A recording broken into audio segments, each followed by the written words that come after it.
ఒకేసారి 3 సీజన్ల తేదీలు ప్రకటించిన ఐపీఎల్ అధికారులు వచ్చే ఏడాది మార్చి 14 నుంచి మే 25 వరకు ఐపీఎల్ 2025 నిర్వహణ.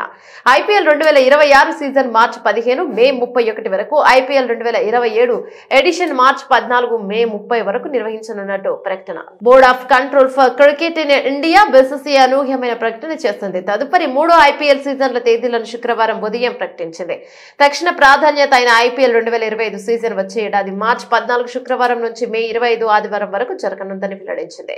ఇక ఐపీఎల్ 2026 సీజన్ మార్చి 15 నుంచి మే 31 వరకు, ఐపీఎల్ 2027 ఎడిషన్ మార్చి 14 నుంచి మే 30 వరకు జరగనుందని ప్రకటించింది. ఈ మేరకు ఐపీఎల్ ఫ్రాంచైజీలకు బీసీసీఐ అధికారిక సమాచారం అందించింది.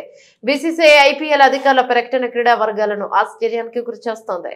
సాధారణంగా ఐపీఎల్ తేదీల ప్రకటన విషయంలో చాలా జాప్యం జరుగుతూ ఉంటుంది. మునుపటి కొన్ని సీజన్లను పరిశీలిస్తే ఈ విషయం స్పష్టంగా అర్థమవుతుంది. చివరి నిమిషం వరకు వేచి చూసి ప్రకటించిన సందర్భాలు ఉన్నాయి. అయితే ఇప్పుడు ఏకంగా 3 సంవత్సరాల తేదీలను ప్రకటించడం ఆశ్చర్యకరంగా మారింది. అంతర్జాతీయ క్రికెట్ షెడ్యూల్స్ కారణంగా ఇబ్బందులు ఎదురవుతుండడాన్ని దృష్టిలో ఉంచుకొని బీసీసీఐ ఈసారి ఇంత ముందుగా ప్రకటించింది.